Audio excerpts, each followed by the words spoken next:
Uttaranchal TV 24 live. Jharkhand का एक ऐसा स्कूल जहां दिखता है वैदिक परंपरा और आधुनिक विज्ञान का अनूठा संगम। स्वामी विवेकानंद के आदर्शों से विज्ञान तक गम्हरिया का नवज्योति विद्या मंदिर स्कूल जो गढ़ रहा संतुलित पीढ़ी। आधुनिक भारत की शिक्षा व्यवस्था में यदि कहीं स्वामी विवेकानंद के आदर्शों को जीवन झलक दिखती है तो वो झारखंड के सरायकेला खरसावां जिले के गम्हरिया प्रखंड अंतर्गत जगन्नाथपुर स्थित नवज्योति विद्या मंदिर में दिखाई देती है। यह विद्यालय आज राष्ट्रीय स्तर पर उस बहस का व्यवहारिक उत्तर देता नजर आता है जिसमें बार बार पूछा जाता है कि क्या वैदिक शिक्षा और आधुनिक शिक्षा साथ साथ चल सकती है। यहाँ का अनुभव बताता है हाँ, और वह भी पूरी गरिमा के साथ। नवज्योति विद्या मंदिर की सबसे बड़ी विशेषता यह है कि यहाँ कक्षा की शुरुआत से लेकर समाप्ति तक बच्चों को मॉडर्न पाठ्यक्रम के साथ वैदिक संस्कार दिए जाते हैं। विद्यालय में प्रवेश करते ही छात्र एक दूसरे का तिलक लगाकर स्वागत करते हैं। प्रातःकालीन सभा में वैदिक मंत्रोच्चार के साथ प्रार्थना होती है और उसके बाद भारतीय संविधान की प्रस्तावना का सामूहिक पाठ कराया जाता है। जब शिक्षक कक्षा में प्रवेश करते हैं तो ओम के उद्देश्य के साथ उनका स्वागत किया जाता है ताकि विद्यालय का वातावरण शांत रहे। यह दृश्य आज की शिक्षा व्यवस्था में विरल है। My name is Nitin Kumar Singh. I reading class 1। आज हम लोग रैली निकाले थे स्कूल से। हम लोग गली मोहल्ला पूरा घूमे थे। नशा नहीं करना चाहिए। नशा के लिए सब कोई को मानना है, कोई नशा नहीं करेगा। सर, मेरा नाम अंशुमान झा है। मैं क्लास 7 से हूँ और ये क्लीन एयर है जो आप देख रहे हैं। इनमें ये फैक्ट्री है। फैक्ट्री का जो धुआं निकलता है चिमनी से जाता है और ये कार्बन एब्जॉर्बर में अपने एब्जॉर्ब कर लेते हैं कार्बन एब्जॉर्बर।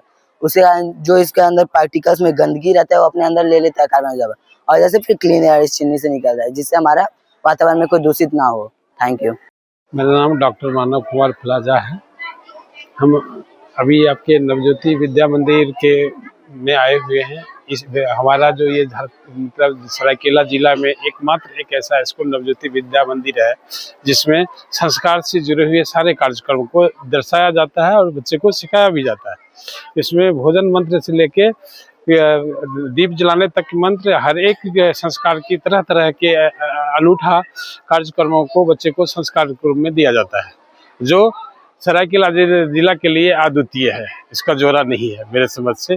और ये बहुत अच्छे अथी पर जा रहे हैं, उन्नति की तरफ जा रहे हैं। इनके अच्छे बच्चे भी उसी तरह से फॉलो सारे नियम को कर रहे हैं और हम इस स्कूल में पिछले 5 सालों से आना जाना करते हैं जो मुझे बहुत अच्छा लगा। और इनको हम हर एक तरह से आके बच्चे को प्रेरणा को आगे बढ़ाते रहते हैं। साइंस एसोसिएशन में हर एक बच्चे से साइंस से जुड़ा हुआ बात को पूछते हैं, बताते हैं और फिर वो बच्चे इसको फॉलो भी करते हैं। बाद में भी हमें फ़ोन करके पूछते हैं, हमें उसे बताने के लिए आना जाना पड़ता है।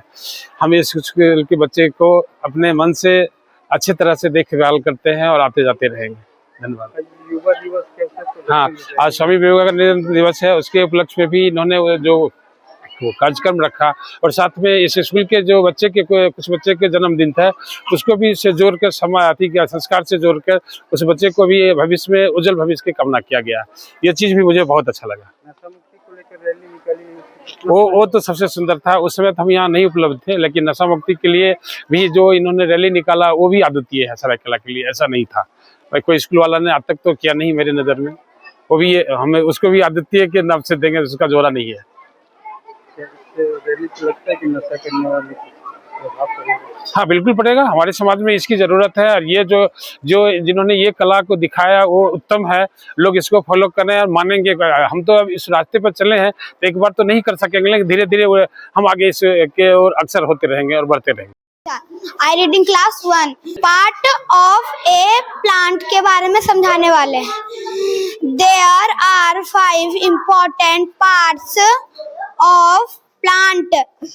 रूट जैसे कि root, stem, leaf, flower, fruit. एक जो समय होता है टाइम टेबल, इसमें सबसे पहले होता है कि बच्चे जब गेट के अंदर एंटर करते हैं तो वहाँ पर चंदन रखा रहता है। सभी बच्चों को ये बोला हुआ है कि सभी जब अंदर आए तो सब एक दूसरे को चंदन लगाकर चंदन मंत्र बोलते हुए और सभी को चंदन लगाते हैं। क्लास उसके बाद असेंबली लगती है। असेंबली में जो भी प्रेयर होता है उसमें जो श्लोक सब पढ़ाए जाते हैं वो बोलते हैं बच्चे।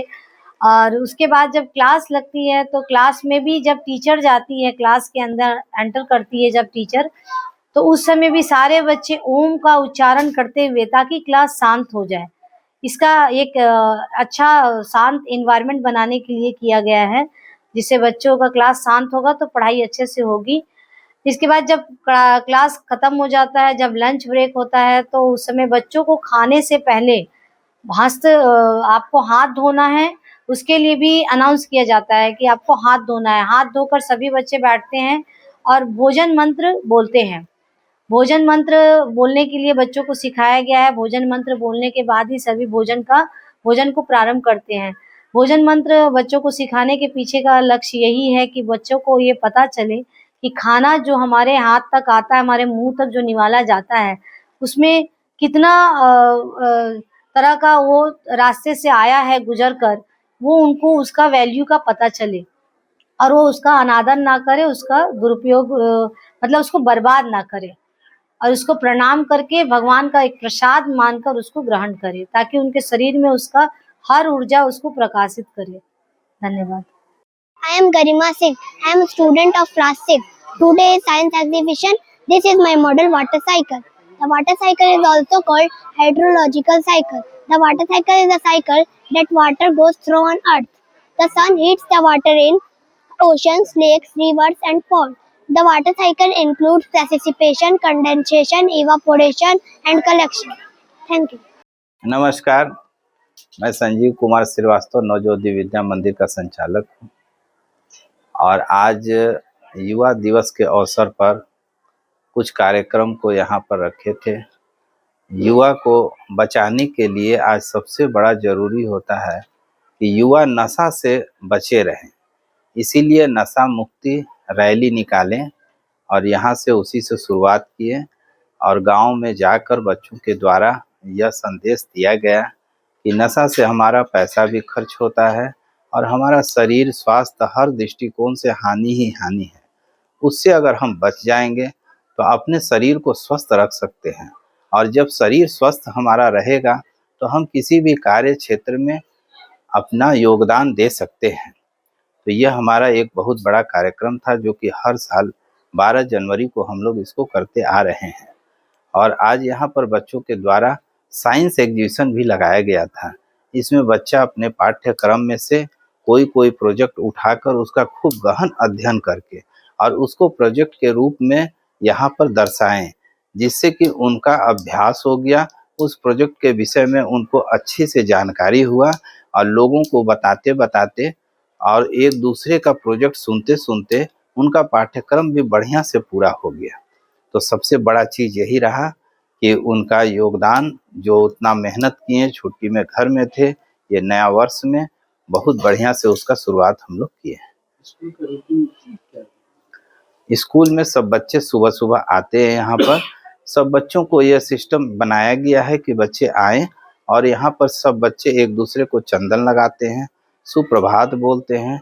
उसके बाद यहाँ पर प्रेयर के लिए सब बच्चे खड़े होते हैं, प्रेयर करते हैं और यहाँ मंदिर है, कुछ बच्चे मंदिर में जाके पूजा अर्चना भी करते हैं। आज के दिन का शुभ कामना के लिए, मंगल कामना के लिए वहाँ आराधना भी करते हैं।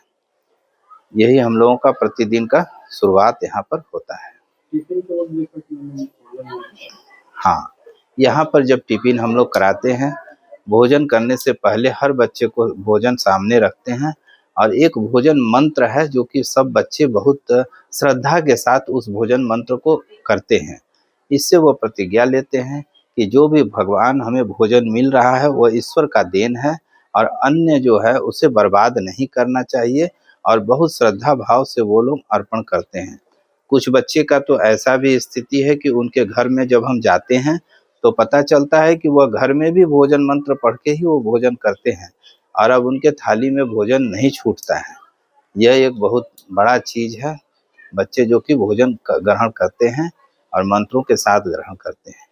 इसके बाद जब हम लोगों का क्लास होता है, एक क्लास और बढ़ाया गया है जिसमें कि आध्यात्मिक शिक्षा को हम लोग उसमें जोड़े हुए हैं। इसमें वेद पुराणों का भी हम लोग बात करते हैं और बच्चों को चारों वेद के बारे में बताते हैं। यहाँ के बच्चे गीता उनको याद है और इसके लिए कोई उनको कॉपी किताब से पढ़ना नहीं पड़ता है। हम लोग उसको बोल बोल कर सुन कर याद करवाते हैं और किसी भी बच्चे से पूछिएगा वह गीता का श्लोक आसानी से बोल सकते हैं। यह एक बहुत बड़ा है और इससे उनके जीवन में ऐसा प्रभाव पड़ता है कि जो भी बच्चे जिद्दी थे, घर में अगर कोई भी माता पिता की बात नहीं मानते थे, समय को नहीं पहचानते थे, माँ पिता से खुद हमको रिप्लाई ऐसा मिला कि वह बच्चे स्वयं सुबह में उठकर अपना पढ़ाई करते हैं, अपना विद्यालय आने के लिए तैयार होते हैं और यहाँ से जाने के बाद वो होमवर्क को बनाते हैं। तो इससे उनका जीवन का विकास काफ़ी अच्छा हो रहा है। इसीलिए हम लोग वेद और उपनिषद, पुराण, ये सब चीज़ को पाठ्यक्रम में शामिल किए हैं और उसके बारे में विस्तृत उनको जानकारी हम लोग देते हैं। मैं जब बुजुर्ग आदमी लोगों के पास बैठते थे तो बड़ा वेद और पुराण के बात वो लोग कहते थे कि हाँ, गीता में ऐसा लिखा हुआ है, वो लिखा हुआ है। तो हम जब गीता का अध्ययन किए तो हम महसूस किए कि यह जो अब जो बड़ा आदमी जब रिटायर हो जाता है तब वह रामायण और गीता का पाठ शुरू करता है। अगर बच्चा में ही अगर रामायण और गीता अगर वो पाठ करने लगे तो वह अपने जीवन को बदल सकता है। तो इसीलिए हम छोटे बच्चे से ही कोशिश करने लगे कि वह बच्चा गीता और रामायण का पाठ वह करे और अपने जीवन को शुरू से अपने को परिवर्तित करे। क्या अच्छा है, क्या खराब है, हर चीज़ इसमें लिखा हुआ है। तो इसी से हमें लगा कि बच्चों में यह ज्ञान देना ही सबसे ज़्यादा अनिवार्य है। जो हम रिटायरमेंट के बाद और गीता का और रामायण का अध्ययन करते हैं उससे अपने जीवन को परिवर्तित नहीं कर सकते हैं। खाली हमारे अंदर पश्चाताप होता है कि हम अपने जीवन में ऐसा गलत किए, ऐसा किए और अच्छा से कर सकते हैं। लेकिन गीता एक ऐसा साधन है जिससे बहुत शॉर्ट तरीका में हम पढ़कर अपने जीवन को पूरा परिवर्तित कर सकते हैं। इसमें हर चीज लिखा हुआ है कि जीवन जीने का क्या कला है और कम समय में अपने जीवन का हम सही रूप से पालन कर सके, जिससे दूसरों का भी एक भला हो सकता है। यह शरीर जो है इससे हम क्या क्या काम ले सकते हैं, यह सब हमें वेद और पुराणों से पता चलता है। तो इसी से हमको लगा कि बच्चों को बताना यह बहुत अनिवार्य है। और इसी में एक आता है जो कि हम भगवान भगवान पूछते रहते हैं और सब जगह लोग काली दुर्गा हर जगह जाते हैं पूजा पाठ करने के लिए। और गीता रामायण का यह सार है कि जो माता पिता हैं वही भगवान हैं और इसी चीज को हम भूल गए। तो हमें लगा कि बच्चों को यह चीज का जानकारी हो जाए तब वह अपने माता पिता के जीवन को बदल सकते हैं, उनके चिंता को दूर कर सकते हैं। और इसका रिप्लाई काफी अच्छा मिल रहा है। गार्जियन भी इस चीज को बोल रहा है कि बच्चा अपने से उठकर अपना खाना खाया हुआ बर्तन भी वो धो लेते हैं, अपना कपड़ा भी सब साफ कर लेते हैं। 5 क्लास के ऊपर के बच्चों को ये प्रेरणा हम लोग देते हैं कि अपना काम स्वयं करिए। हमारे पास भी हाथ पैर है, हर सब चीज है, जो कि सिर्फ आध्यात्मिक ज्ञान से ही यह संभव हो सकता है। और गीता रामायण का मेन सार यही है कि हम जितना कार्य को अपने से कर सकते हैं वह अपने से करना चाहिए, किसी दूसरे पर निर्भर नहीं रहना चाहिए। जब यह सब हम पढ़े तो हमें लगा कि नहीं, बच्चों को यह जानकारी देना एकदम अनिवार्य है। इसीलिए हम विद्यालय में इस चीज का शुरुआत किए।